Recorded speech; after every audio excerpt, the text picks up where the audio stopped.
Hey, what's up, guys? Today marks 31 days until my AWS Solutions Architect Associate exam, so let's dive into studying.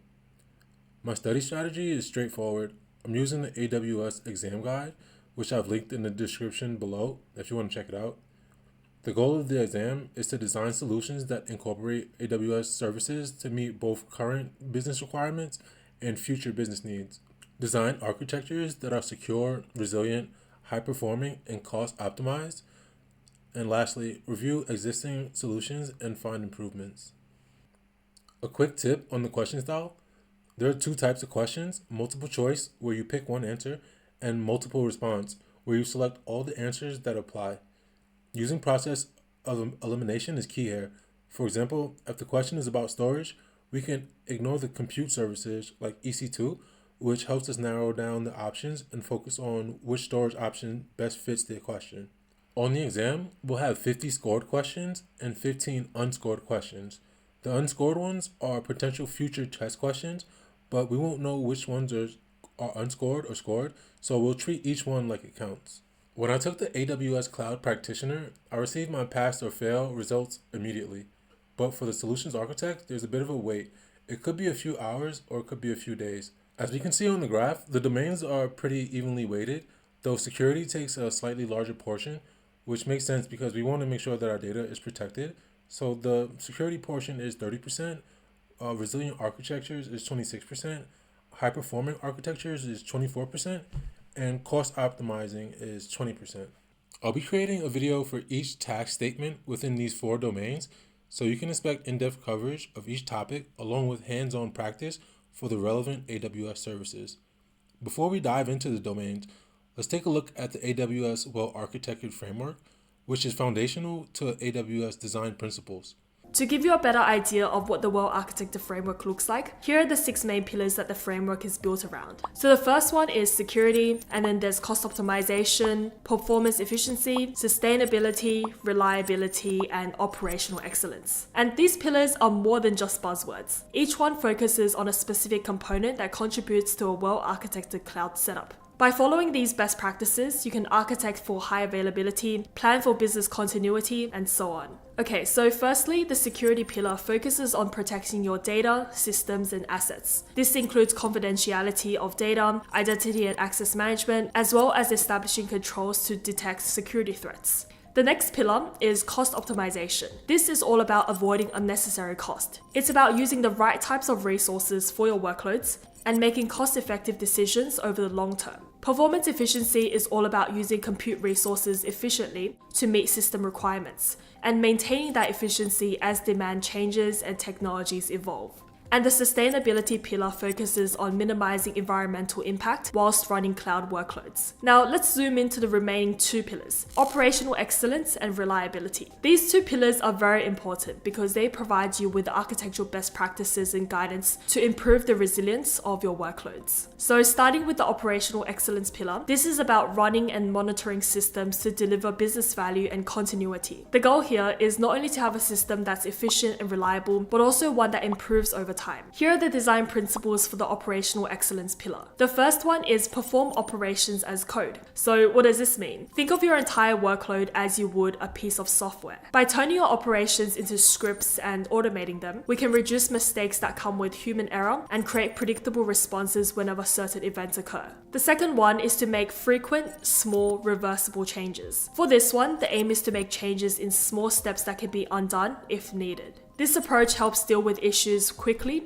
without any major effects to your customers. The next one is refine operation procedures frequently. Now, this is all about constant improvement. As your workload evolves, your procedures should evolve with it. Always be on the lookout for ways to refine and streamline your operations. Next up, we have anticipate failure. So instead of waiting for things to go wrong, try to identify the possible failures before they occur. And by regularly testing these scenarios, you can better understand the impact and then ensure that the response procedures are kept up to date. Lastly, we have learn from operational failures. Every operational event or failure is a learning opportunity, so don't shy away from them. Instead, use these lessons to help you build stronger and more resilient systems. You could also share this knowledge across your different teams so that they can learn from from each other. Next, let's dive into the reliability pillar. This one focuses on the ability of a system to recover from disruptions, dynamically meet demands, and mitigate disruptions. Here are the design principles for the reliability pillar. The first one is automatically recover from failure. This principle simply means to monitor important metrics closely and use automation to fix issues as soon as they occur. In other words, your system bounces back automatically when something goes wrong. The second one is to test recovery procedures. This principle suggests that we should actively test how our system handles failure. In practice, this means using automation to simulate frequent failure scenarios to make sure that recovery plans work as intended. Next up, we have horizontal scale to increase aggregate workload availability. With this principle, the goal is to spread our workload across multiple smaller resources. That way, if one part fails, it's not going to shut down everything. Another principle to reliability is to stop guessing capacity. This means that we should monitor exactly how much our systems are being used and adjust our resources accordingly. So the goal here is to have just as much resources as you need, no more, no less. And finally, we have manage change through automation. For this one, it's all about automating any changes to our infrastructure. This method helps keep everything consistent, easily trackable, and smooth running. To give you an example of how the reliability and operational excellence pillars are used, let's take Company A for example. Company A is an online store that sells watches. They recently launched a new set of watches that thousands of people around the world wanted to buy, resulting in a huge surge of web traffic. This is how they handled the situation. So whenever the new watches were added to the online catalog, an automated system will trigger all the necessary systems to update. They also had real-time monitoring tools to track and respond to any issues, so that if there was an error in the system, they would be notified right away. So thanks to the operational excellence pillar, they were able to navigate this surge without any issues. But what about when there's an even bigger surge in traffic? For example, during the holiday season when people are buying watches for their friends and family. That's where the reliability pillar comes in. Company A designed their system so that it dynamically handles increased load by automatically scaling their cloud infrastructure. So if a server fails, a backup server immediately kicks in, keeping the online store accessible. And so by adopting the operational excellence and reliability pillars from the Well-Architected Framework, Company A was able to build an efficient and reliable system capable of delivering a seamless shopping experience for their customers.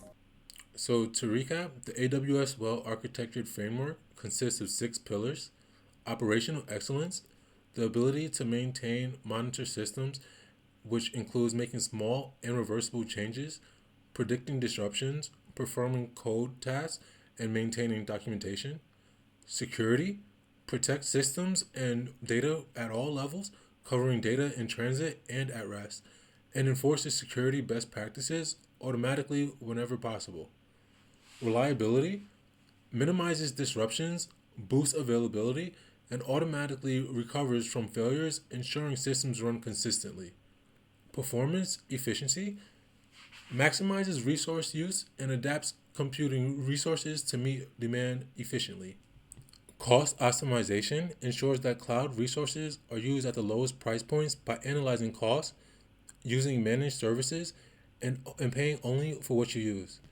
Sustainability optimizes resources to maintain environmental impact, like choosing energy efficient server locations and scaling only as necessary to reduce waste. This is just an overview of the Well-Architectured Framework. If you're interested in a deep dive, check out the links in the description. In the next video, we'll jump into designing secure access to AWS resources as part of the main one. Thanks for watching, and let's keep going strong. Thanks, guys.